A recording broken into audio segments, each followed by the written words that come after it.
Can't stop the flow, just let the children go. Want every youth put on their thinking cap. No more time to laugh, keep learning the fact. The poor and the man has been brainwashed, adhering to a heart. The leaders them chat, just like that, them falling at the trap. But you see I and I own cheddar.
International Monetary Fund has recommended that countries like Grenada establish that linkage. Now, if you look um, at government policies, I'm not talking about the NDC policy. I'm talking about government policy over the past 15, 20 years. You will see that the policy basically is constructed in such a way to defeat the Grenadian farmer, big farmers as well as micro farmers. So let me explain to you what I mean. Just before you go on, we are the telephone number is 410 30 30, and we hope that if anybody didn't hear us clearly, please respond. Um, so so let's take a break. Let's take a slight break because we seem to have some technical challenges and we apologize for it. Stay with us. We're back with you in 1 minute time. Say whoa, whoa, whoa, whoa, whoa. Say whoa, whoa, whoa, whoa, whoa. Ready now, me ready now. A time to share, a time to care, a time to happy. But the whole year just went and you forgot it. Too much disguising on your love. I know I come tell the eye about Merry Christmas. Lord, you need to give a little. You get your riddle. You need to show the people something more. Don't let the heart shiver when fear's driven and end up losing it. But I'ma make it. Yeah. Youth's born for greatness. Yeah. For you see, I and I own cheddar with one amount of labor. You know, see, I and I own cheddar with one amount of labor. So till Santa, him can stop get our youth from one.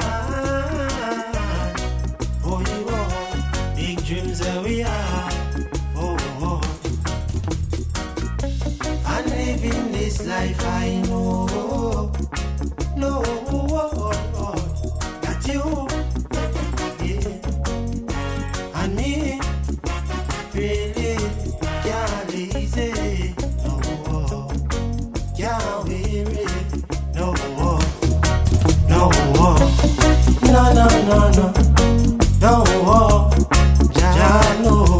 You can't stop the flow, just let the children go.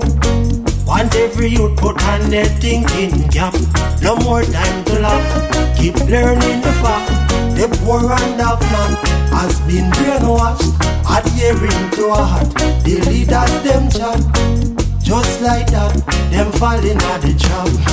But you see, I and I own cheddar with one amount of labor. You know, see, I and I own cheddar with one amount of labor. So till Santa, him can stop get our youths from one. Oh, you know, big dreams that we have. Oh, oh. But I'ma make it. Yeah. Youths born for greatness. Yeah. So you see, I and I own cheddar with one amount of labor. You know, see, I and I own cheddar with one amount of labor. So till Santa. Yes, we on Studio Galaxy 473. It seems that we had a false start or humblest apology. A new kid on the block and we are challenging with the technology. But the topic this morning is investment with micro farmers. And we have with us our brother Joshua Luis. And the number to call is 410 30 30. 410 30 30. It's an interactive program and we take calls. So you could give us a call. Investment with micro farmers. We believe that the future for micro farmers is doomed. Irrespective of all this talk about expanding hotels and tying it up with agriculture, we believe the future is doomed. We also believe that the financial institution and the banks is against the farmer. We're putting it straightforward. It's against the farmer. Even our GDB bank, our penny bank, the financial institution is against the small and micro farmers. But we must survive. So we must discuss investment with micro farmers. And we have our brother with us, Joshua. Good morning to everybody, both at home and in the diaspora. We're engaging on a very important subject this morning, micro farmers and food and the hotels, the wider economy, national transformation. But I believe that we have an opportunity to really discuss and find solutions to this recurring problem, because this problem has not just occurred overnight. It's been happening for over 50 years or so since independence. It's been happening. It's almost as though we've gotten to the point whereby we have an autoimmune disease. That's when the body itself is fighting against itself. So the body is actually killing itself. Now, we must first recognize what is going on in terms of agriculture and farming.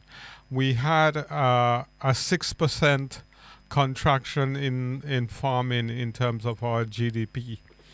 And I've not even had a whisper come out from Ministry of Agriculture, from the Minister of Agriculture, from the opposition leader, or from anybody. It's like agriculture is not important. Nobody seems to care about agriculture. And like I said, it seems like we have an autoimmune disease in agriculture. Joshua, AAID, agricultural autoimmune disease. Yes. AAID. Yeah. Some might say AAID. AAID. Yeah. We have an autoimmune disease facing the agriculture industry. Yeah, and I'll tell you how this autoimmune disease is made up. I'll give you one example in terms of, killing the micro farmers, killing farmers in general. So we have a situation in Grenada where the International Monetary Fund, and I was involved in the IMF programs, I think in 2013, or when the first one was, not the first one, but and one of the recommendations coming out of that program was that we link tourism, we'll link agriculture with tourism. The person who was heading the mission at the time actually did her thesis in terms of agriculture and tourism, and she was convinced that that's where the money was for the wider rural economy, linking agriculture with tourism. Now we have a situation in Grenada, and I suspect many other islands, whereby we use our CBI programs to invest, to attract investors. So essentially, the investors nowadays bring little to no money into the program. They sell our passports, or they use our programs, and they attract the money, they attract the investors. And, you would build a hotel. Those people tend to be very experienced people in terms of this program. They've been operating it for many years. And then what would happen, they would ask for maximum concessions and more. Sometimes they even get infrastructural assistance with the government building the roads for them. So, we have millions and millions of dollars being given to the foreign direct investor. So much so that when you go to link agriculture in terms of farming to tourism, quite often the hotelier will tell you, why would I be buying local produce when I could bring in the produce because of the concessions I get 40% cheaper? So our policies are actually killing us. That's why I say we have an autoimmune disease. We're killing ourselves by the policy that we are propagating. I mean, I've heard talk recently, and and it's been, worrying to me because I think it's very real. And I think the article that I was reading was a report from the Prime Minister, who was saying sooner or later we have to decide, who will get the water, the schools or the hotels. These are serious problems that everybody have to kind of be part of the solution. Now, the hotels benefit the most in terms, and they use so much of the water, and they need to use it. But how do we balance it so all of us can have a stake in terms of those things? How can we balance our policies so that Grenadians can actually benefit from Grenadian policies?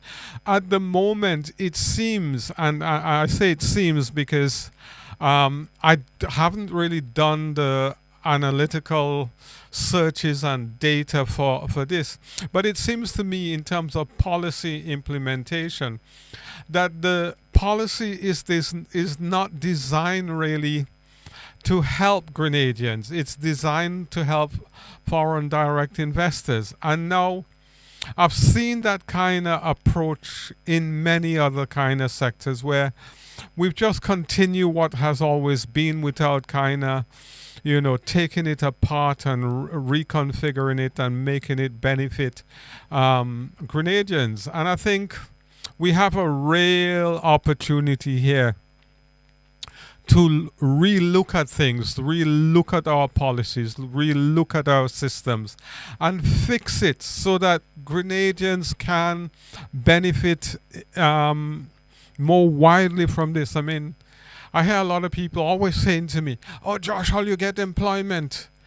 Have you ever seen a hotel being run without staff?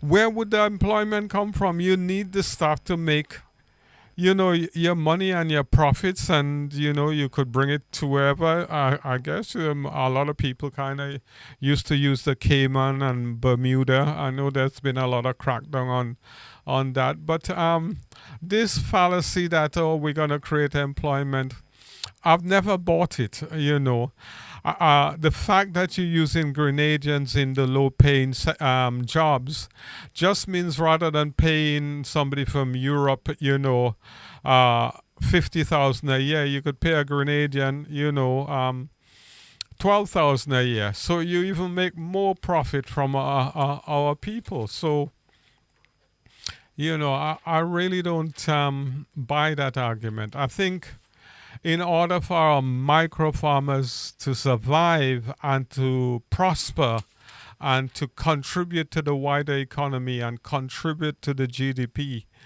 I think we have to relook at what we're doing and see the outcomes from what we're doing, because our society is based on the micro farmers, and I think they have to survive.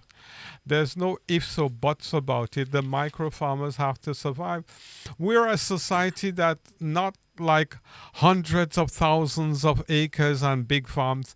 Our farms essentially are 2 acres, 5 acres, some little 10 acres, and we might have about 20 or so big estates. And Joshua, perhaps the time has come for us to tell the farmer what we believe is the truth. The present environment seems to be very bleak and hopeless for them. Hopeless in the sense that we have invested immensely in hotels and etc. But it doesn't seem that these people will help us. And we have to say help us now because we end up like beggars. After we invest money through the CBI program in foreign indirect investment, and we expect that our agriculture will increase, they are advancing the view that they could get the agriculture product for more than 40% less. Yes, and that is an issue, a real terrible issue. When I was told that, and I was told that by one of the general managers of one of the big hotels, inside I broke down. I left the meeting. I went to that restaurant in Crowshoe. There's a nice new restaurant in Crowshoe, owned by Grenadians, and I basically sat down. I ordered a Scotch and ginger ale.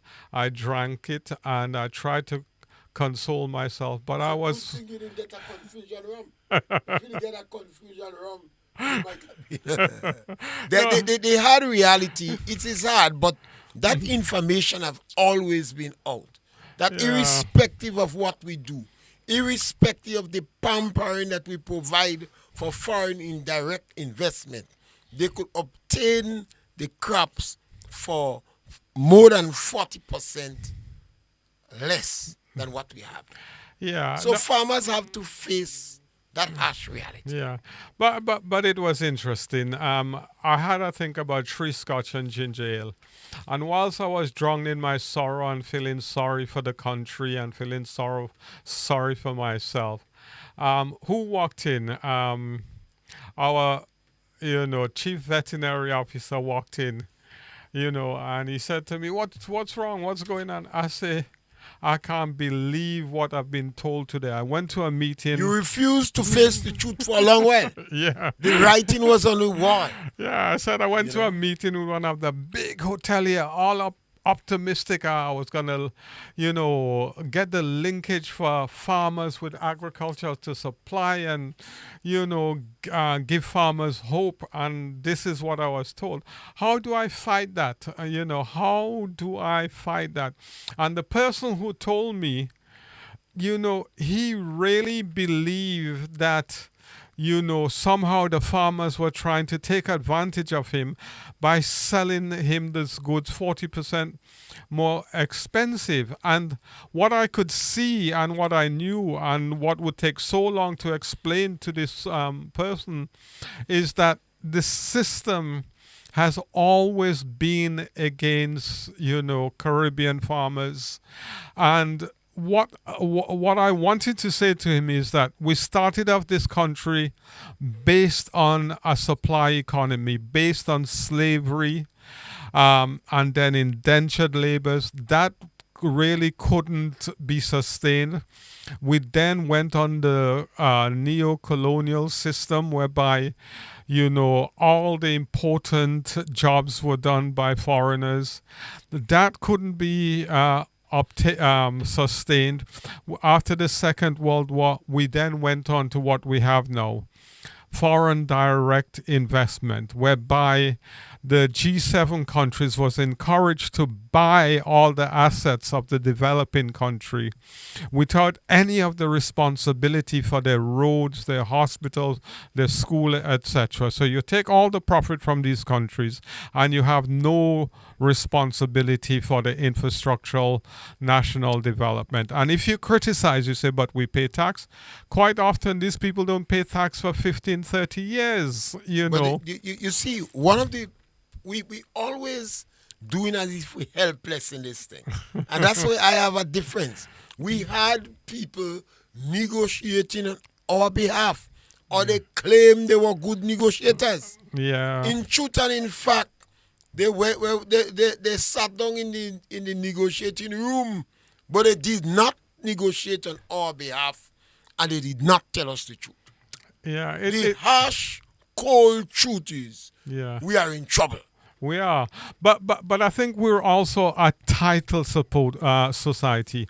Once people have title, whether it's like minister, PS, it's almost something happens that makes people believe that they've become the repository of knowledge, and what they say goes, and they're not interested in real knowledge and facts. We have a new set of ministers. We have a young prime minister who, in many ways, wants to be. You always have to put a qualifier when you say young. You have to say politically young. Politically because young. we have had a lot of leaders in the Caribbean in the 20s. Yeah. And when you take a 40 plus, closer to 50 man, that do young. That do young, okay. Young. But when you compare it to the previous person who's closer to 80. But he came 24. When he entered politics, he was 24. All right. And even at that time, he was not considered as a youth. Yeah. I guess the point I really want to make is that we have a new, younger set of leaders, and quite rightly so. It make no difference, even worse. in terms of autoimmune disease in agriculture, is even worse because they don't have a clue. They don't know the history. Mm-hmm. They don't understand the negotiation and what went on before, and they're helpless. But I get the feeling that there's the will to do something based on what I've heard. Not heard, but based on what I read, because I tend to be more of a reader. It seems as though the passion, not the passion, but I feel a connection of wanting change, wanting things to be better, but it takes so long to get change when you've had hundreds of years of neglect, hundreds of years of oppression. It's not easy, but agriculture has to be given a higher priority in this, new regime. That is where we say investment with micro farmers. Yes. Micro farmers cannot expect help from the financial institution. Joshua. Mm-hmm. And I think we have to do that different. I think we have to have, in each parish now, we have some kind of micro institution to help the farmers in terms of, not all this kind of high level technical banking, but where a man could go out and look at a man plan for his farm and say, yes, that's sustainable. I think we have to do it different, because what we've been doing hasn't worked for the farmer. So why continue? I know sometimes you could fix systems, you could fix bankings and all the rest of it. But I think it's about time that we make access to funding simpler for the micro farmers. You still have hope. We had the penny bank that moved to cooperative bank, and we had a GDB bank. Mm-hmm. What is the end result? Yeah, they drifted towards more commercial. They abandoned the farmer. Yeah, well, I don't know. Well, they abandoned the farmer. The farmers haven't benefited from them as they should have. But that is a nice way to put it. I like that. That is nice language. The farmer have not benefited the way they could have. So what financial institution the farmers are? I think we need to do simple things. Whether we, in a village like Paraclete, where we both come from, we get something going whereby there is a small investment, maybe $200 each, and we lend it out at maybe 2-3%, and we pay a dividend on it at the end of the year, similar to the bank. But in terms of lending, we have like an extension officer and we have a business person. When I say an extension officer, what I mean is we have somebody who can give us a proper analysis whether or not the field that this farmer is planning to invest in will make profit. And we have somebody who comes from more of a business background. Just two people making the decisions,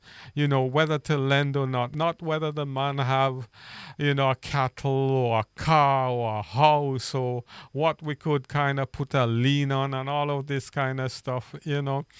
We start you financing for a crop at a time.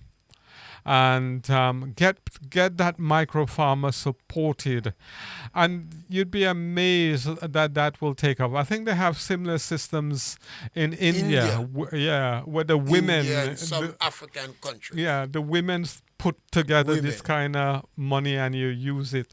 I think we have to be more innovative, more creative, and we have to kind of stop waiting for 3 years to do a policy kind of review before we get going. We have to stop believing that help is on the way. Yes, help is not on the way. Yes, we have to stop that. And our leaders is not in a position to help us. They're helpless. Yeah. The harsh realities. They're helpless. Yeah, because the psychology that we have been brought up on, in the Caribbean over the years is that, sooner or later, the white man will come on his horse, on his cloak, on his sword, and he will kill all our enemies and we'll be fine. So we have to get that kind of juvenile thinking out of our head. And you're right, it's not a bad thing to... It makes us a little bit lazy too, Yeah. So we don't have to do it for ourselves. Yeah. Somebody could do it for us. Yeah, the cloak and sword is coming to save us. But I think, we're a nation of 50 years old, I'm told, And You find me looking at 24. well, not even that. But we have to do something for the smaller micro farmers, and then we have to get systems going, and we have to have leaders who step up in the community. Yes, we're trying to raise awareness here, but we need more of a collective approach.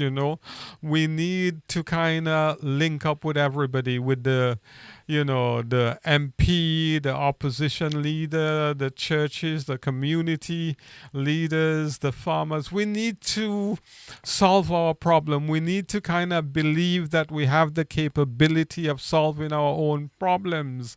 We need to do that. And farmers have to start to discuss the issue among themselves. Yes. They have to stop waiting for help. Mm-hmm. Not even from the GDB Bank. Mm-hmm, mm-hmm. Because the financial institutions have found you unattractive. Yeah. The hotels believe that they can obtain the products 40% cheaper from outside because of economy of scale.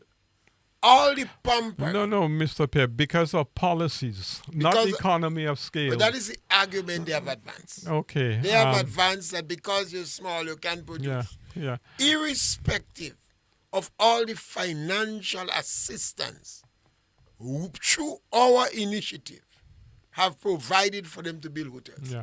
But all the concessions you give them, but they have no intention. Yeah, size doesn't of buying your products. Yeah, size doesn't really matter greatly. When you look at productivity per acre, you have very small countries producing. I mean, Israel, their productivity per acre for such a small place, is incredible.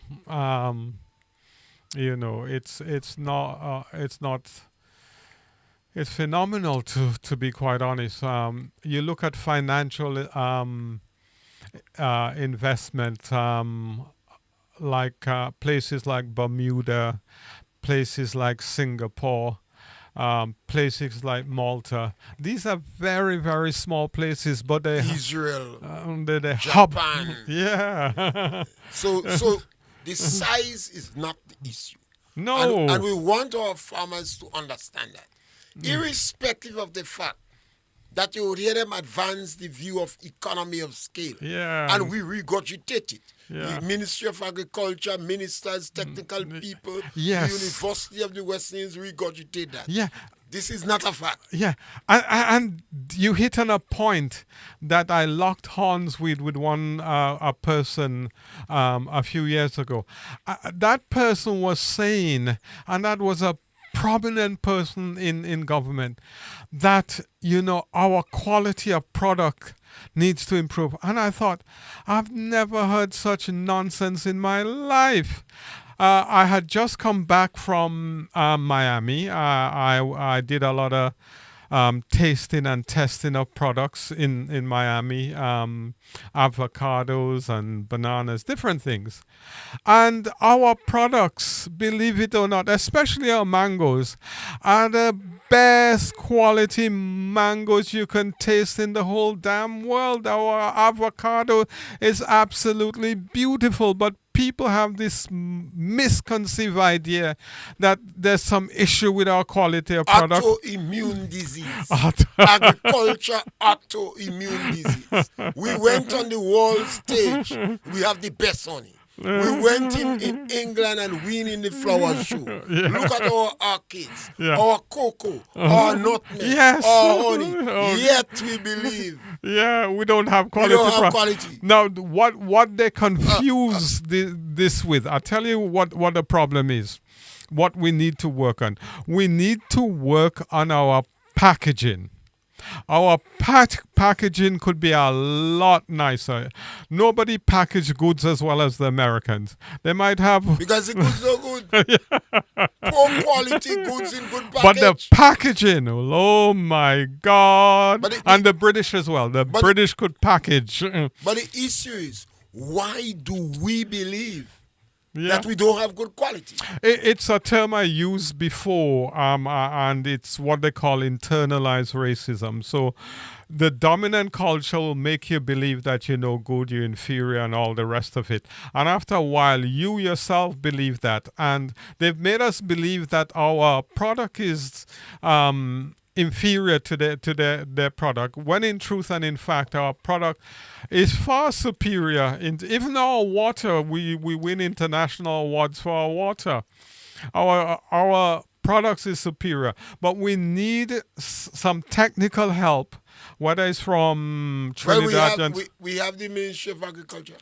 Yeah, we but have one amount of brain there. Yeah, we have a lot of brain in the ministry, no doubt about that. But the ministry is not focused on entrepreneurial pursuits and kind of outcomes, and the ministry keep us then going. Maybe that is why we're asking investment with micro farmers. Yes. The farmers have to come to the reality that they are left alone. Help is not coming. Yeah. And farmers have to determine, how do we raise funds to invest in our farms? Yeah. What amount of funds we need? Yeah. What crops that will give us the maximum income in the shortest space of time? So take, for instance, you want to grow carrot. You don't know nothing about carrot. You have a child in secondary school that don't like agriculture, but the child like the phone. Do we have enough knowledge to ask the child to research how they grow carrot? Because the child good on the computer. So you might see the child always with the phone, and now you can't hear what they're listening to. But maybe we have to see that we are our own resource persons. Yeah, critical, important. We are, the solution, and we have to believe that. I mean, everything and every advancement that has been made in this world has first been thought of by a person, and that person do not have to come from Europe or the US. Intelligence or anything like that. Yeah, no, right here, we have to be willing to solve our problems. How do you see the children in school helping their family members or parents? And I say that against the background that Grenada have perhaps the most landowners in the region. Yeah, for So sure. how does our bright children in school help the farmer to improve the farmer's crop? Is that a vibes? Is that a feeling? Is that a thought? Is that an idea? Is that a discussion that takes place in Grenada or in the school system? I'm thinking about it, and I'm thinking quite often, you can change behavior with some sort of reward system. I mean, clearly there is scope in terms of the young people coming up for research and development on agriculture. Every damn thing you want to know is on the net these days. You can be at But does the farmer knows that? Does the child in school feel that vibes? I am going to school. My parents don't know much about the internet, but my parents is giving me money to spend the time on the internet. So maybe I could take some interest and research. Yeah, and I'm thinking, and as you talk, I'm thinking, well, say the parent normally gets like you use carrot, $10,000 a year from carrot, and the daughter can kind of research and add something, and by her input, that family now can make 20,000 from the carrot. Maybe we can encourage parents to say, well, you get 10% of the profit. Well, once the parents see all the money, because even when the parents was getting 10,000, the child don't pay rent, they have food, they have brand name boots, and they have a bad phone. Yeah, no, that's the price you pay for being a parent and having the joy and the fun of making them. Beautiful. So put that away. Right. So a smart child would understand. If when parents had 10,000, I had all that. When my parents making 20,000, sometimes I get more. No, But they must be included in the system whereby they will get more, whether it's a 5%. So what you want to do, you want to incentivize them so that they themselves, without you telling them, will be doing, and they'll be going for 30,000, 40,000. you don't believe that if the schoolhouse that I have discussed with one or two of my children, younger ones, I tell them don't waste time with agriculture in school too, I say don't waste time. There's a lot of waste time. Now, in the school, that idea should be pumping in the children's brain. How could you improve the productivity, the amount of money mommy make from 2 acres of land?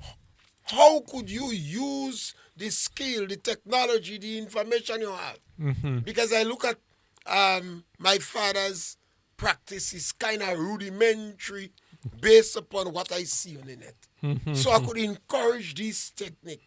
Even if I run a pilot project near the land to make him see. Because some parents had like Google me. They don't change it easy. Yeah. So you, the child in school, don't believe you could just come and tell parents do that. But on a small portion of land, you could grow carrot bigger and greater productivity. And the parents see that. This idea is supposed to be going on in the school. Yeah, I agree with you. I can't say anything more. But whilst you were talking, I recently had access to some land just underneath SAS, and I was thinking one of the things that that land could be used for is a city farm, and the model those kids who are working on the farm, they will also get an income based on from the profit of the farm. And hopefully they can take that away to their families and we can get some momentum going. I believe in shock therapy. A family decide to invest in their little piece of land, and when they make money, other people see they will make money. Yeah, well, that is not shock. That is motivation and inspirational. Well, I don't know what motivation we could give our kids because Grenada have the most land owners in the country. Yes. Our productivity and our production is one thing. I We think could do better. Yeah, but I think you're right in terms of your call. I could feel it. That we need to find some solution. But also, I remember listening again to the politicians and talking about tourism and the boatyard, and there's hardly any Grenadians providing the services for the yachties. And I thought that A lot of Grenadian Freddy actually can swim. So since you say yacht, some of them turn their head. Yeah. You can swim. But he was talking about the boatyard, not the sea. But since you say boat and yard, some people believe they go drunk. They're not going wrong. I've spoken to a number of individuals because the sea is 76%. The water. Yeah. Yeah, the sea, the water is 76% of the world. Yeah. So the majority of jobs should be in the water. Yes. If you take we should be living on water. literally, marine biology. Fish, Yeah. We should be living on water. But Yeah. 80% of you people can't swim. Yeah, but the point was made that we need to kind of look at that whole industry better and get involved in it. And hopefully, there's some policymakers looking at that. But You still have hope in these policymakers. Man, I live in hope, not marquee. They always. Sometimes you end up in appeal. Yeah, well, that's what they used to say. The unions used to say, "We living in hope while the prime minister living in Happy Hill." That one was a good one. Yeah. No, but we need to turn attention to agriculture. And where is the agricultural champion? Where Toes is the new minister, isn't he, for agriculture? What was his view on the 6% contraction? Silence. What was his view? Say we have money.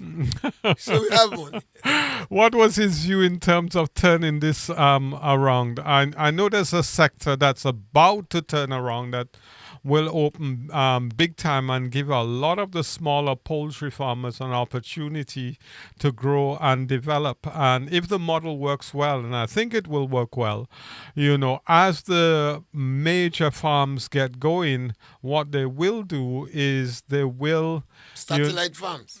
Yeah, they will do the satellite. But Jamaica have some Jamaica boilers. Yeah, Jamaica works well. I mean, it's a model they're very proud of. I mean, so they're not reinventing the wheel. No. We're doing something that already works and works well. Barbados is doing it as well. So, but these farms, we're waiting on the regulations. I haven't heard anything for a while in terms of... Still with your regulation again. Yeah, but the regulations, there's been so much consultation in terms of poultry. I'm frightened to go to anymore. I think too much consultation. Yeah, but I know. Let me be frank. I know I had a word with the PS in agriculture, and he did say to me they're working on it. So remember the number to call is 410-3030. We have 5 minutes more in the program, and we would still entertain your call. And Joshua, we have 5 minutes more. Yeah. And we have autoimmune disease in agriculture. We do, and we need to get some radical surgery very quickly to stop it. We can't be fighting against ourselves. I mean, we talk about all these things, and I read the Frock report, that was done so well written, and it made some recommendation, again talking about linking agriculture to tourism. But where is the infrastructure to link it? Who's heading it? Who's the champion? Because that is such a big area that can really propel and create and invest in our GDP. But where is the infrastructure? Where is the call? Nice paper for a thesis. Yeah, it was well written. I would have been proud if I was part of the team and wrote that paper. I think that is all it is. A good paper.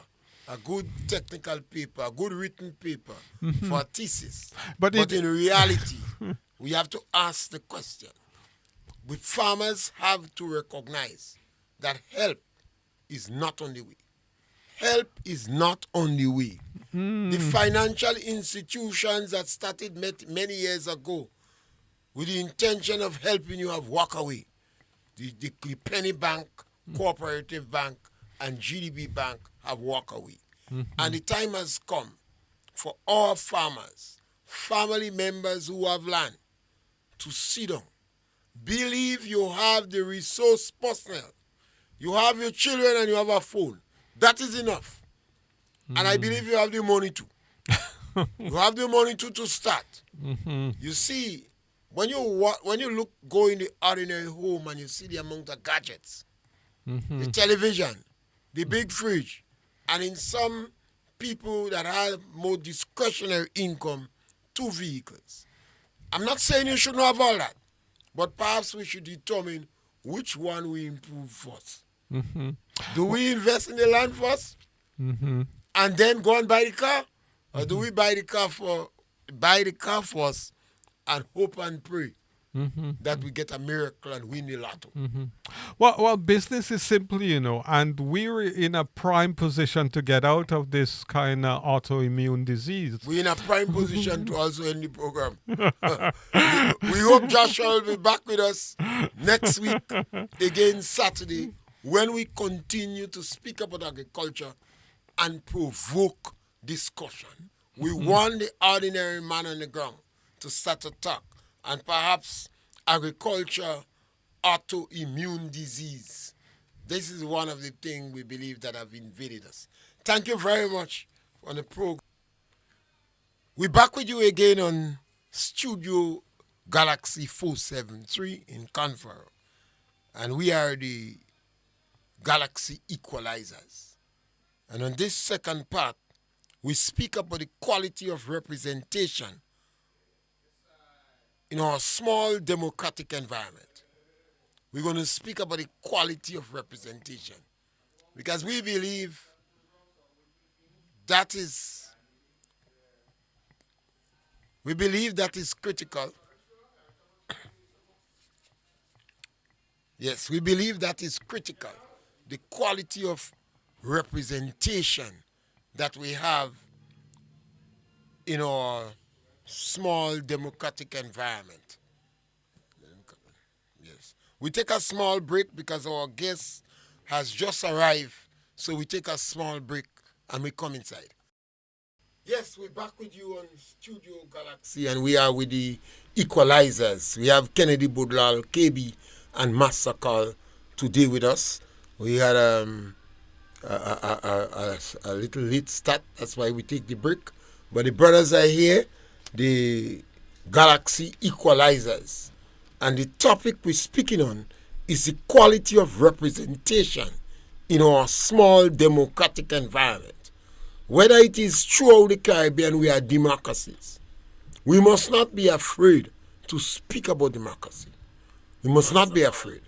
And we must not be afraid to speak about the quality of representation. Because for us to have a strong democratic system, we must have good representation. It can't come overnight. And you have to remember, we have to remember, post-1983, the democratic system in Grenada is alive and well. Everybody who win election, they win fair and square. We may have issues with the politician, but I think one of the biggest challenge we have is the quality of our representation. And we have 2 individuals with us this morning, Master Carl, who have also wet his foot in the politics, and we have KB, who born in the politics.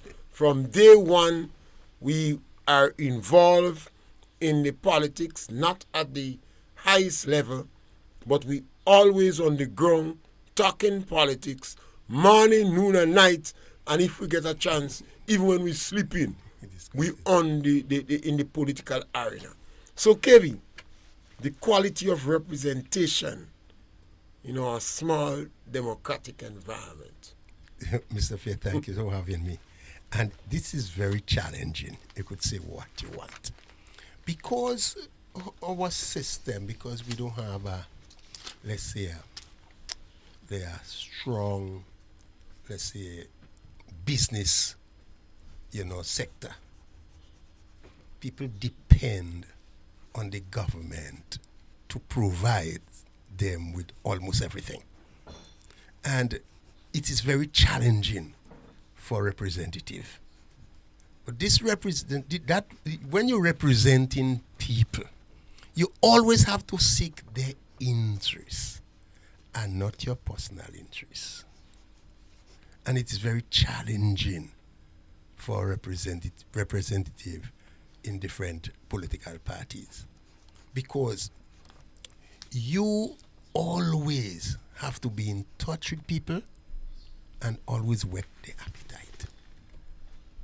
Mr. Francis Pierre, as I agree with you.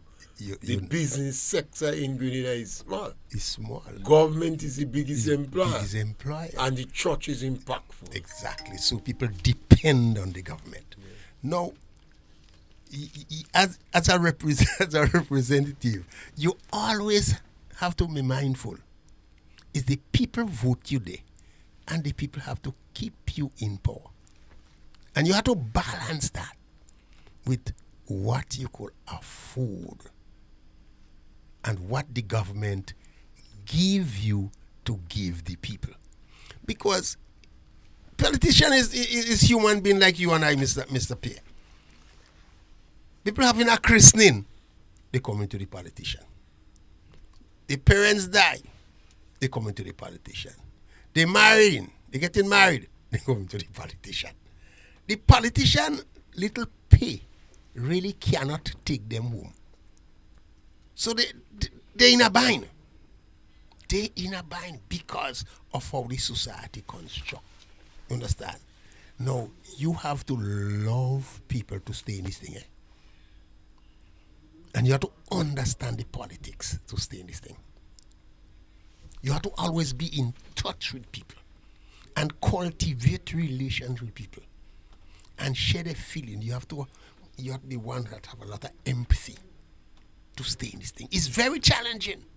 And this topic, Mr. Pierre, is not an easy one. It's very challenging for politicians in small democracy. Because, as you say, most people hold you at ransom. They ask for too much. And you have too little to share. The little economic cake, you have to divide it among everybody equally. But you have to also look for the people who support you. And you have to always appear to be fair. And if you give your neighbor who oppose you too much, and those who support you, give them very little, you're in a bind, you're in trouble.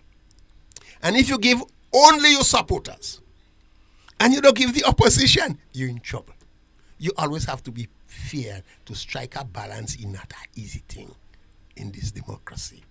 It's very challenging for politicians in this small democracy. As how someone make it, I don't know. Most politicians come out poor. After they leave politics, Mr. Pierre, most of them not necessarily, only those who are correct. You are law practice, you go back to your law practice. You are economist, you get a job. But after that, you're not marketable. Politician is not marketable after they leave politics. Most of them end up in poverty. Because there is no big money in politics like the United States of America. No big set of lobbying to say, well, I lobby for arms to Ukraine, and then I will get that 20-30 million in my bank account. Yeah, that yeah. The economy too small. But KB, you live in a community where when people have their body, they come and ask you to. What do you mean they come and ask And you? when somebody dead, you have to bring a bottle around? But you too, Mr. Pierre. Are the small businessman in the community? Yeah, how much time I come by you, Mr. Pierre, and beg you for a box of chicken because somebody have barbecue day, and sometimes they forget to call your name and say, Mr. Pierre, donate a box of chicken. Well, they wouldn't bother with that. How much time I come and ask you for a case of water for carnival? So the politicians, the quality of our representative and the quality of our representation is a critical and important part in the democratic process, Master Carl. I agree. Now, just to speak my view on it, the quality of representation let me give you, before I say that, let me give you in a lot of Caribbean countries, the politicians of the day, the government, usually refer to the persons they help most are the ones who come back and challenge them the most. That happened with the boards and them in Antigua. That happened in Trinidad, Barbados, to a certain extent. So politicians have a way when they want to when they feel they represent, they don't want to give people too much, but to keep them in the same way, like you say, for everything they want to come and ask them to feel important. I believe true representation is how you build the capacity of the people. Because for too long, as you and KB just say, if a politician only relies on what he gets from the government, he ended up in politics as a pauper. Because the amount of people that would bombard you on a Saturday morning or a Sunday morning, Mr. Pierce, and they don't have any event, just by John comes out down the road and he called by Mr. Pierre, he's a politician, and he tells Peter by Mr. Pierre just buy a gas for me. Peter coming by Mr. Pierre for a gas too, whether he need the gas or not. You have sometimes as a representative, you have to sit the people down and have a conversation with them. Sometimes they come and ask you for $100 KB, and it's 25 they really need. But because they fear that if you don't give, they won't vote for you. You giving them 100, not knowing. But I believe the level of representation ought to reach a stage where you empower people to be better persons, Mr. P. So the dependent syndrome, in my view, would not continue. Like I always say, if at this stage, Mr. P, I calculate and get into any frontline politics, my type of representation would be to empower people to build the capacity. And in general conversations I just have with you and KB, my thing is about getting people empowered. Because at the end of the day, not everybody likes or feel comfortable to always come to you to ask you for something. And most times we believe you solving the people is like they always have to come to you and ask you for something. That is why most times persons say, government don't do nothing for me. But sometimes government creating the enabling atmosphere for them to get into some entrepreneurship or some business. But I think politicians or representatives are to think about how you make people be more independent. How do you represent these people? Because that is the key. Yes. We talk about the physical, the tangible, Yes. giving some people some assistance. Yes. And whether it's the businessman or KB or me or the popular man in the community or the Calypsonian that sing a two song or the farmer, they all get involved in the tangible, the physical, the drinks, the blogger, the fig, the rhythm. Bringing somebody in Princess Alice Hospital in the night. Knock at your door, you can refuse. But the quality of representation, how do we identify individuals in the community that could able to represent our individuals? They have to like people. And just because of that, Mr. P, you find government might do something worthy in a particular area, and you hear persons in the same area say government has not done nothing for me.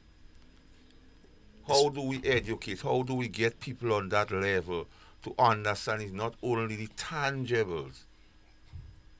And that is the acid test, I think.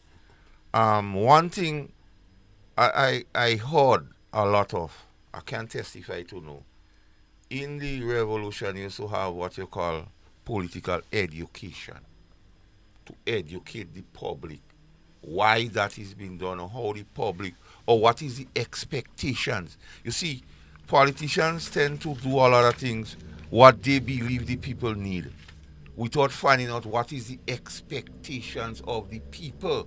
So different villages or different areas might have different expectations, Mr. Pierre.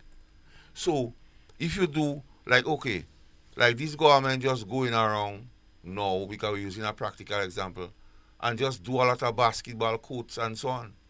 Is that the expectation of every village or every community? Well, the number to call is 410-3030. And this is a topic that we intend to spend some time on, not only today, to discuss the quality of representation. How do we select people to represent in politics? Because we want representation. A lot of time we look at the tangibles, and some people good at that because they may have discretionary income or contacts, but then they can represent us. The number to call is 410-3030. Representation. I believe representation of the people ought to come from the people, Mr. P. Too often, political parties makes decision from on high. Okay, like election. Winnability. Yeah. And they say this person could win. And this person, case in point, the president, prime minister, and this person has deep pockets. And this person has connection. But sometimes the connection this person has nothing to do with who they represent. So even if they win, there is a disconnect with who they represent. And if you have a disconnect with who you represent, it is impossible to properly represent these people. It comes back down again to Mr. Pierre. What is the expectations of the people you intend to represent? Because if you don't have a clue as to the expectations of the people you represent, you might do a lot of things, spend a lot of money, and then when next time election comes, this same people say, this man don't do nothing for me. I agree. You see, Master Carl, I like your idea. That new dimension in politics, like you educate people to be self-employed, you understand, instead of waiting on the government for handout. I agree, you understand, but you must have people to come out with good policies that will attract, investors and so on. You have to have the right atmosphere in this country, you understand, to attract foreign investors. So you have this trickle-down kind of economics. And you also must have a financial institution that will be willing and very sensitive to the plight of the ordinary man.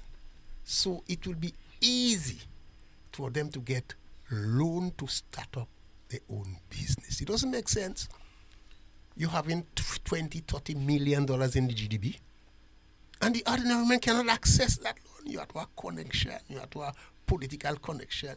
They're asking you for deed, land, title, and where ordinary man getting that if you want to lift himself? The government must be the facilitator. But you parliamentary, remember, in a constituency, who choose, who selected, what is the quality of the representative for that political party? Because a lot of issues, if the representative is not representing, the representation is so poor that people start to believe they have to get something for them physically. But how does the quality of the representation, that person that is the parliamentary representative, we have a caller on the line? We have to take that call. Good morning, caller. Hello? You get it? Hello?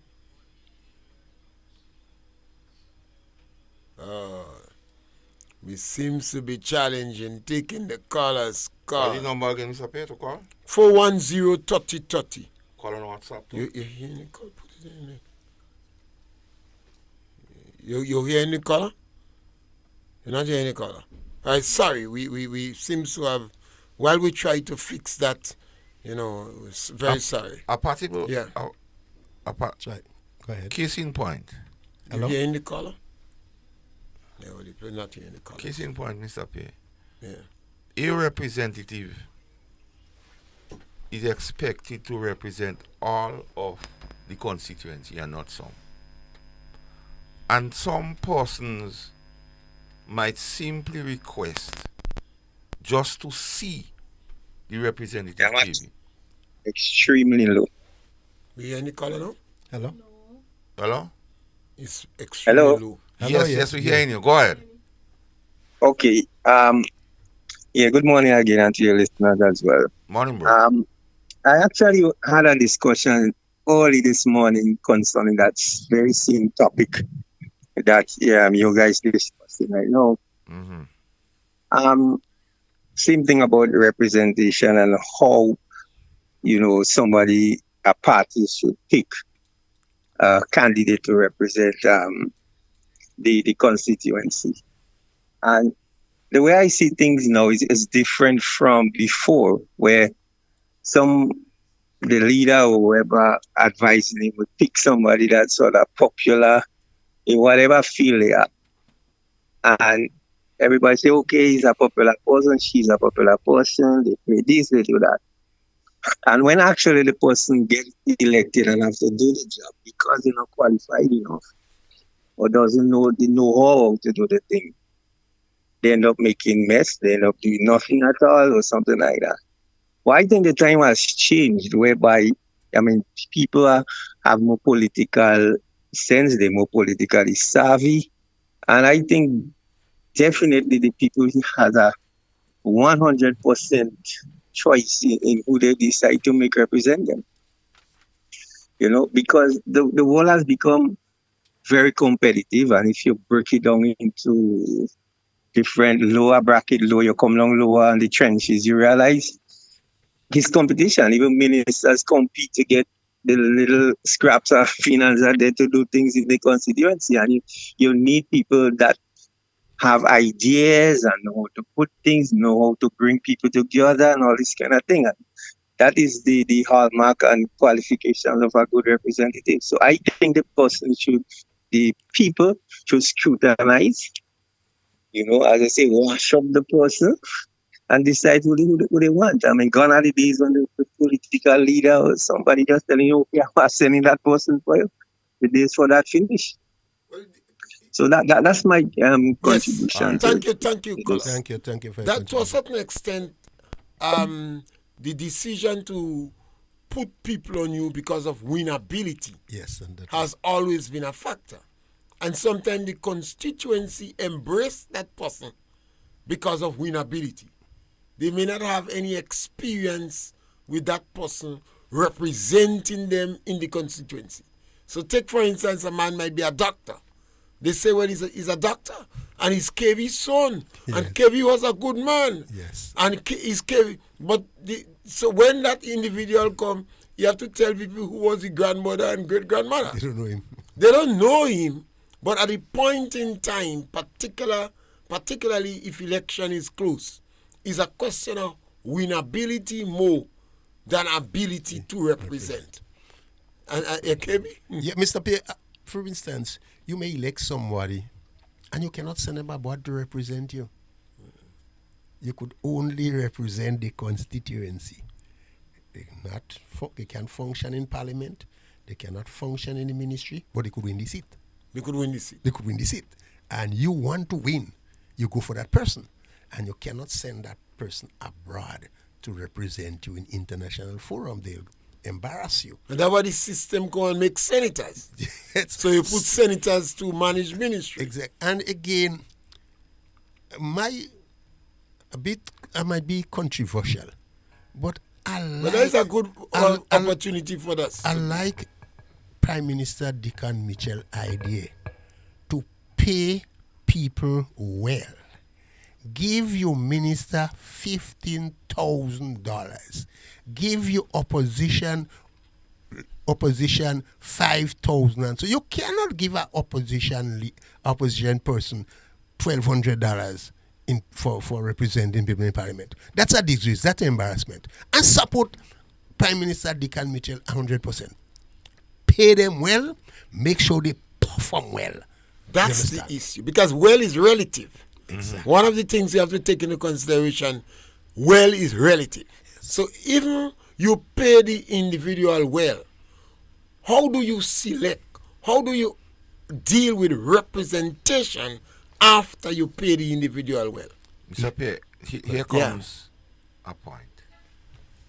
Now, paying well is a very good thing. However, if the person is not comfortable representing people, like KB, you always hear, even in our travels, people telling you they don't see that person, and they don't see that person, and that person doesn't come around. Sometimes not that person don't come around, sometimes the person not comfortable in coming around, because the only time they know to come around when election near. And then when election done, they're not comfortable. You're taking them out of the comfort zone. So a lot of representatives is being taken out of the comfort zone. And you're hearing stories like somebody go to the representative home early morning and the representative tell him, why you come by me early so far? Or where you get my number to call me this time? Because they're not comfortable in that settings. Mr. Pierre, you think Mr. Pierre uncomfortable in any environment? Mr. Pierre, I watch Mr. Pierre in rum shop. I watch him in disco. I watch him, even in trade union, debating with people at all levels. I watch him in carnival. But you're comfortable at all levels. Yes, because that is where I believe that sometimes in the constituency, you have people canvassing, agitating, involved in the community. But sometimes when the political party wants somebody, they look at winnability. Because the person that might be doing that may not like to go in politics.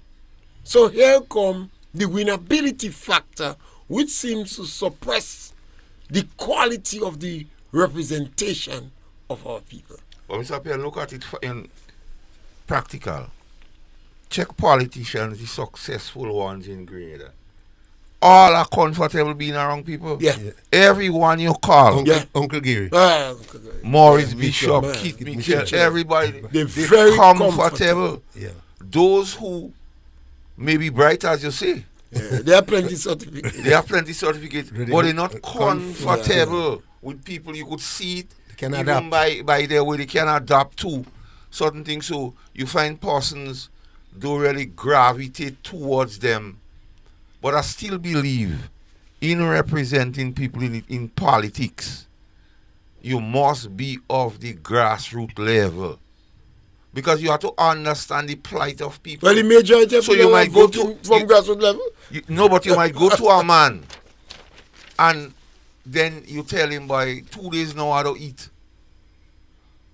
And you have some persons who represent him don't understand. They're asking you how that could happen. But it's something you have to know to represent people, Mr. P. And if you're in the constituency, you automatically know the circumstances. Yes, you ought to know. Yeah. And that is an important point, Mr. P. You ought to know your constituency. You know your constituency. When somebody come to you and tell you about KB, you're supposed to have an idea. Automatically, no? And you pick up your telephone and call somebody in the polling division in the immediate who vicinity. Know almost everybody in that polling division. Yeah, I think you have to appear to like people. Another thing Yeah. I like about, and I believe about representation, and I think he had it in the revolution to a certain extent.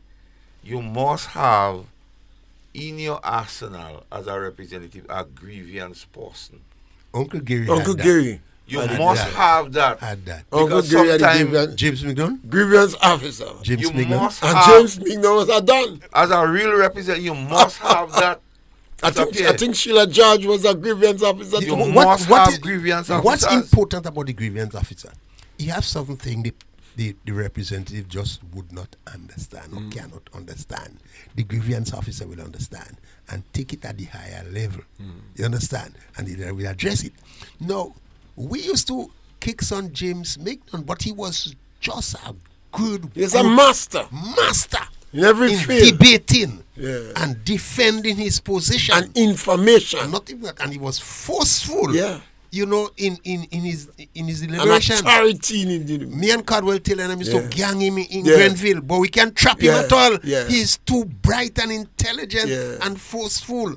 He was a good grievance officer. Yeah. And every when I say parish, Had should have a But grievance should a officer. judge was good too. Another thing again, Mr. Yeah. Pierre, as a representative, it is always a good thing, in my view, when people come and complain to you. Yes. Because two things they believe you could help them. Yes. You believe you could help. If they don't believe you could help them, they don't come They in. don't come. So if a representative do have persons coming and complain to you, they don't believe in that person. They're in trouble. That is why the likability factor is important in politics. People must like you, and you must like people. I believe international contact is also important. You know, I wouldn't rule out profound intellectual depth. I wouldn't rule out that because you need That's bright, right. intelligent people. But you don't pick a man only based on his intellect. Based on intellect, you pick him based on that, and he cannot connect. That is the danger of this thing. And you you know must strike that balance. People have rewarded the individuals with a success story of winning election who have been part of them, who they feel is my brother. I could go to him, he go help me. It's important. And a lot of time, sometimes it's not only the physical, but the advice you give that person. You say, watch, you have to start to turn your hand, you know. Yes. You have to behave yourself. Yes. You need to get another job. Yeah. You have a family. You have to have respect for your family, you know. Your children getting big. Is right? So it's It's the not advice. only The physical. tangible, The advice. the beer and the rum and the coke, but the kind of advice that these representatives could give you the have people. some representatives, like same thing you just mentioned, based on person's behavior, and they go tell you, watch, you see, because of that man, I have to change my ways. Yeah. Because of the connection. Yeah. Same thing you see. It's like, you see, I don't want to make that man shame. Yeah. Yes. You have to have that ability as a representative Yeah. to cause persons to respect. Because you see, one of the things that happening in the society today, Mr. Pierre, is the lack of respect. And the fact that the present administration allowed disrespect, and in my view, sometimes condone it. If you take us back to the time of the pandemic and the carnival, there are certain things they condone which they should stay clear It of. backfire, you know. And now it happening. They cannot speak to it. Yeah. Because if they speak to it, men saying, why you playing now? You did that. So as a representative, you have to be aware of all of those things. In my view, because as I say, you're the only representative who you feel voting for you. You represent, but the people who don't vote for you, you want them to vote for you next time. If you represent a constituency and you got 51% of the vote, next time you want to increase the amount of people that vote for you. So the people who do not vote for you this time, you want to perform in such a manner that you want them to vote for you next time. Agree. So you're going to increase and Kit Mitchell and again Eric Gary has done that successfully, repeatedly. In Kit constituency, perhaps he did the best among the representative. And even the representative life, even the life you live. People say, you remember, I think it was Marcel Peters that he thief coconut. And he angry. He say he calling the police, the wife say, Marcel, you forget his apparition? 2 coconuts, he say, what's wrong with you? Man, forget that. That is lost. 2 coconuts, you can bring them for 2 coconuts in your constituency. Marcel say, well, it's not 2 coconuts every time. The wife say, forget that. So even his wife understood that yes, you might seek justice, but for 2 coconuts, you're a politician. That is simply, Mr. Pierre, and it happens time and time again in election in Grenada. You hear somebody who lose say, all what I do for them, and they don't vote for me. But sometimes they don't have that personal contact. With the people. Because politics is about, as KB does always say, They don't believe you genuine. cultivating relationship. You only give them because he was in politics, Yes. but you're not genuine. And they read through you. It's like you have a home and you're giving everything. You're buying the groceries, you're paying the bill, you understand? You're maintaining the house, you're paying everything. And you don't giving the wife attention. You have a real problem. Yes, yeah. Real problem. You have to make them feel significant. It's like in politics. You have to respect people. Yeah, you could fix all the road in Parkland. And you don't pass in and tell people good morning. You have to respect people. The family sick, you don't visit the family. You know, you don't find out whether these children have food to go to school or clothes to go to school. You don't find out that. You're having a cricket match in Silveram, you don't even go in and You don't even go and watch cricket. you don't go and watch cricket. You understand? Yeah. But you're fixing road. Yeah. You understand? At the end of the day, people watching all that and pass sentence on you. Yeah.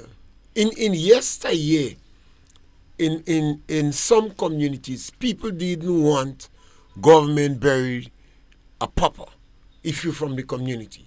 So if somebody, you didn't have nobody and they die, they don't want government bury the body. They say, oh, you going to look for us for government to bury the body. Like and that is why Yes. the ministry come up with this view to help people to bury the dead, you know. Yes.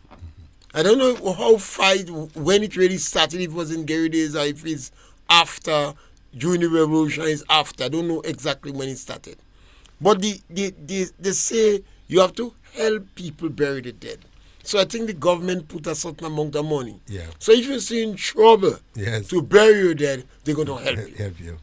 We had another instance where a Grenadian, a young child went to Barbados and for treatment, but the child died in Barbados. But I don't know if based upon, and I'm not absolutely certain on that government is not responsible to bring back the body if the government send you away and you die.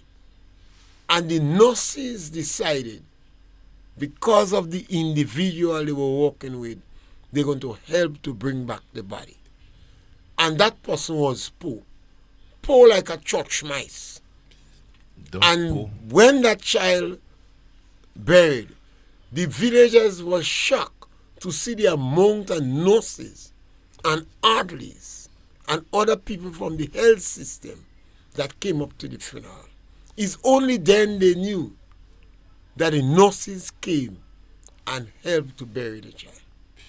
That was great. So this is, and all these in a small society. Humanity always People will. have to understand that. The Humanity. mother was poor as church mice. When I tell you poor as church mice. And she was not able to bring the body back from Barbados. And the nurses felt they never, no Grenadian that went to Barbados for treatment that died, they always bring them back. And they couldn't stand for the body to stay in Barbados. I mean, these Show things bad just light go on the on. government. They say, well, the nurses felt it show bad light on the hospital, etc. And they come up and put money together.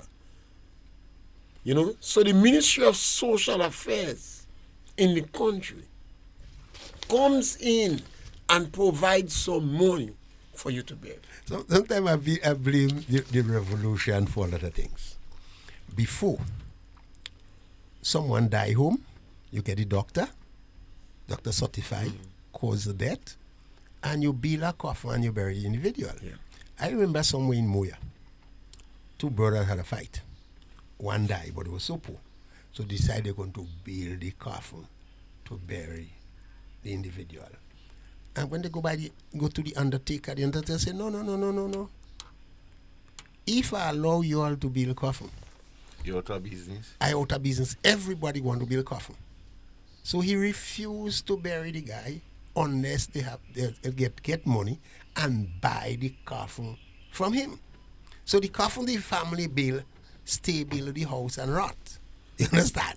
So this is something we have to look at and, as represent, as you say, representative in small economy. These things that people have to look at. What is affordable by the young people, and what is tradition, and why you change it. Why the undertaker? You have to buy the coffin from the undertaker, even buy the clothes from the undertaker, transportation and everything. And it's not necessary, you know. Not necessary. But sometimes people believe that is it. And that is where you want a representative that understand these things. Well, Mr. Pierre, my great grandmother died. I doubt we spend $15 or $20 to bury her, because people bring board. People used to come. People bring the dye. They line the coffin. They line the coffin with some white cloth. They had ice on my great grandmother. They carry her. About 6 men carry her to the church, and carry her to the cemetery. And my grandmother cooked some pea soup. Pea soup. Yes, With some salvage. Yes, and a little rum. And that's very happy was. That's origin. That is it. It don't cost them about $20 Yeah. to bury my great grandmother. But no, you have to sell your cow. Yes. You have to sell your donkey. You have to sell your sheep.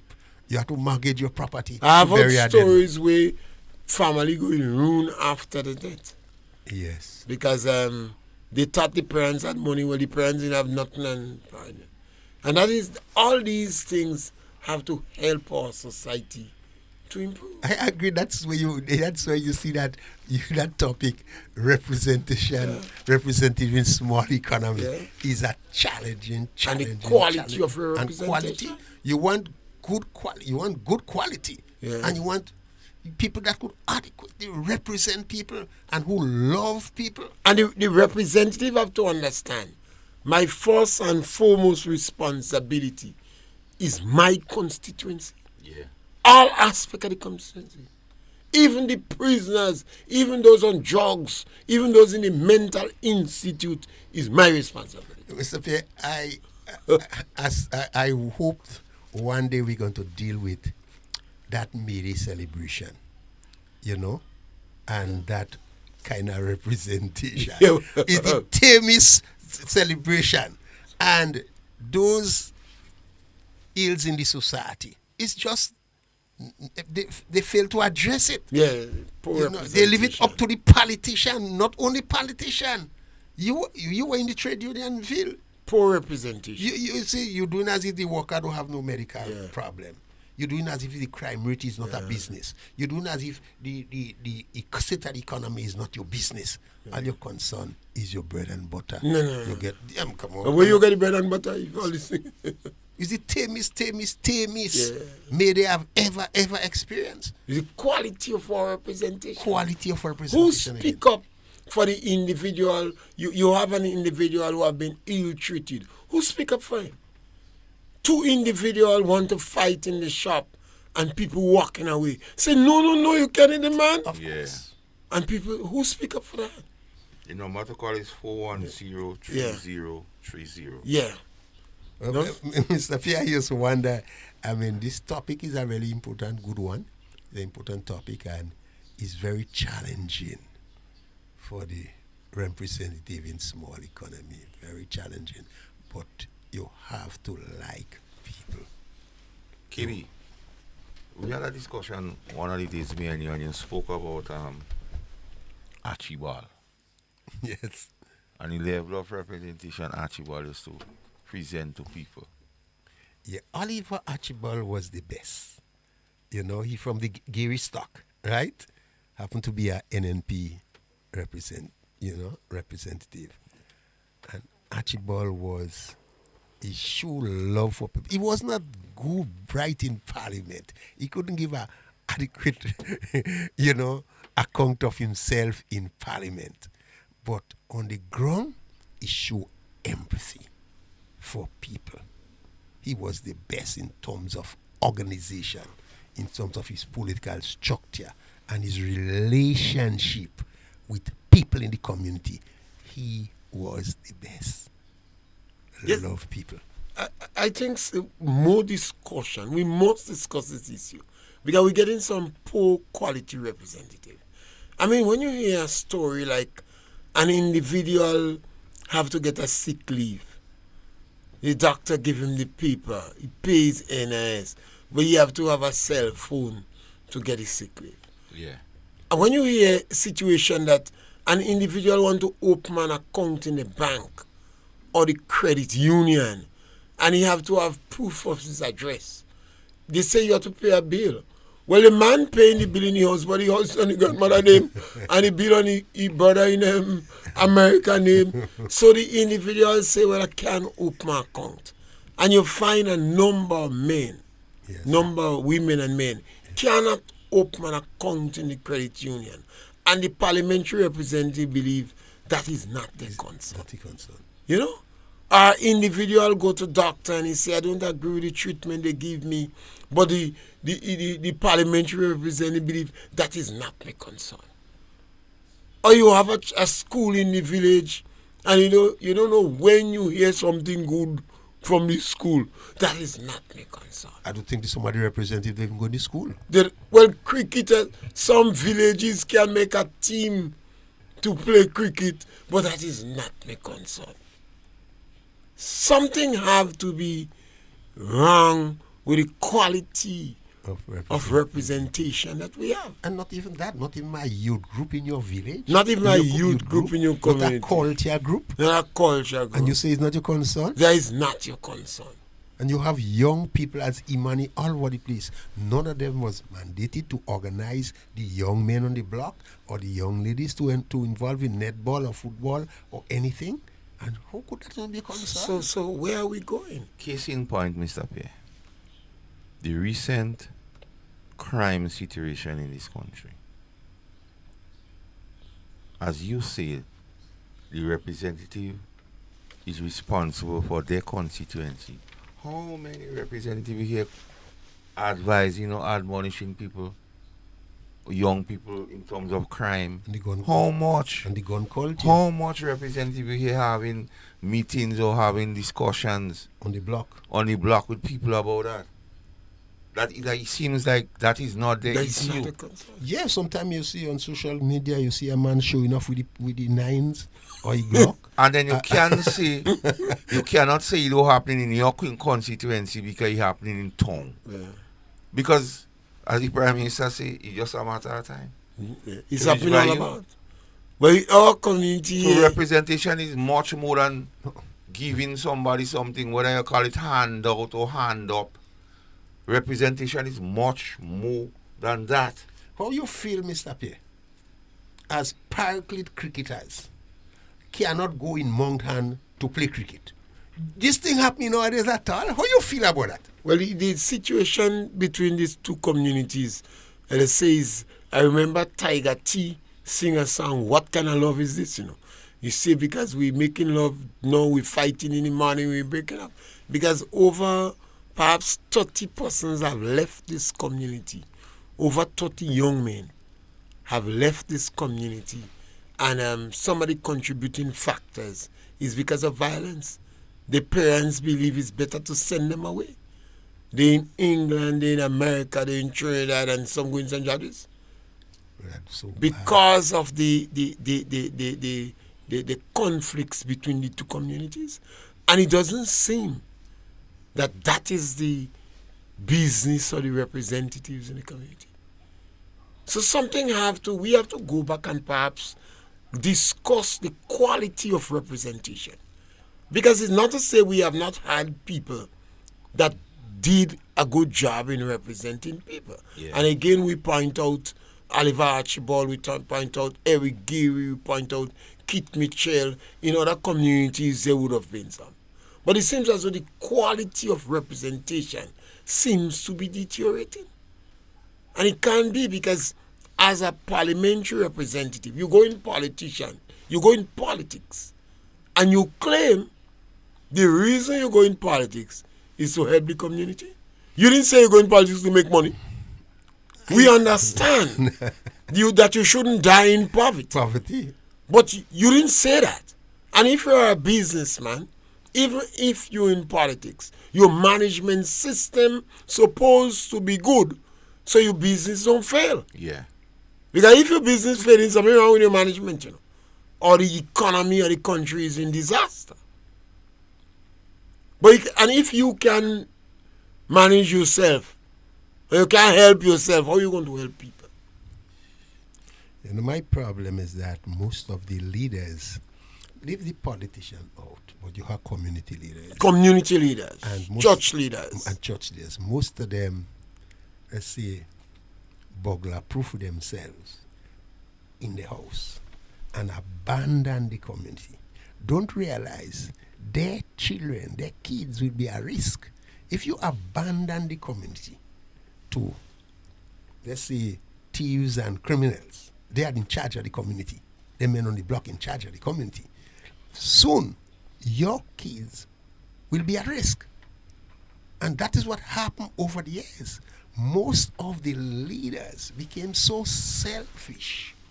They burglar-proof themselves in their home and abandon the community. Don't care if a cricket ball in the community. Don't care if children go to school in the community. They don't care. They don't care if a man pull out the pistol and start firing wild like the Wild West in the country. They don't care. They don't care anything. One day I was warning my Livingston Nelson about that. I said, Livingston, look at Tivoli. All of us become selfish. We start minding our own business, looking the other way. Very soon, they might turn on with children. Of course. Then Livingston live up with one speed. Next thing, his wife called him home. Somebody in his house. We was talking about it in the junction. And he moved out with one speed. A thief in his house. And Livingston beat that thief so bad he almost get charged. Man climb in the window, go inside the house to attack his family, to steal what in the house. When you as a leader abandon your community to the mercy of thieves and criminals, he have a way of coming back to you. He come back and hunt you. Come back and hunt you. They attack your children. It's up here as a representative. And we're running out of time. We have 5 minutes more, so we punish you. I believe you ought to engage. The same thing KB talking about groups. Or, as a representative, we cannot allow the quote-unquote bad persons to be the one who champions the village. Leadership in it? We cannot allow them to have that leadership role. We have to find ways of getting it, because when you offer yourself as to represent, anything ought not to be too difficult. You have to try. You have to try. Until you don't try, you can say you don't think in.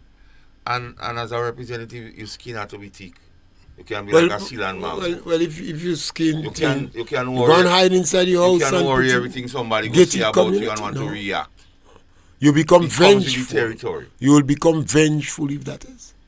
Could you imagine you living in your gated community and you and your big friends flow up, eating your barbecue and your chicken that fat people just line up for, and the other people in the village smelling it?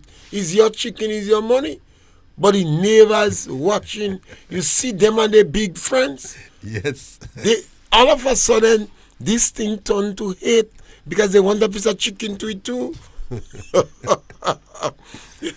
But as we come down to it, the quality of our representative in the community, and we could look at political representation, but as KB, as you rightly say, all the leadership, all the leaders, the businessmen, the civic leaders, the people who are successful in our community, and maybe we have to continue on the quality of representation we have.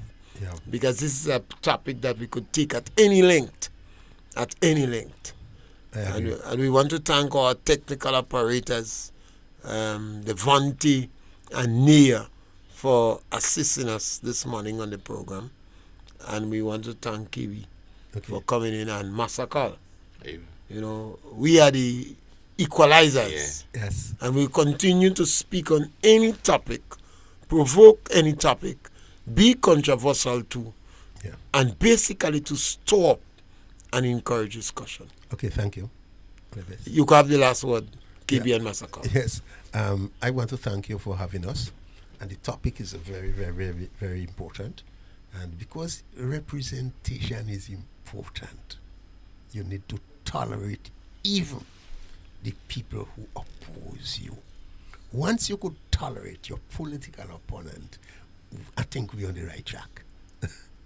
Massacre. It's simply, there's an old adage, Mr. Pierre, it takes a village to grow a child. It takes a village to represent a village. So representation is not, as you say, winnability only.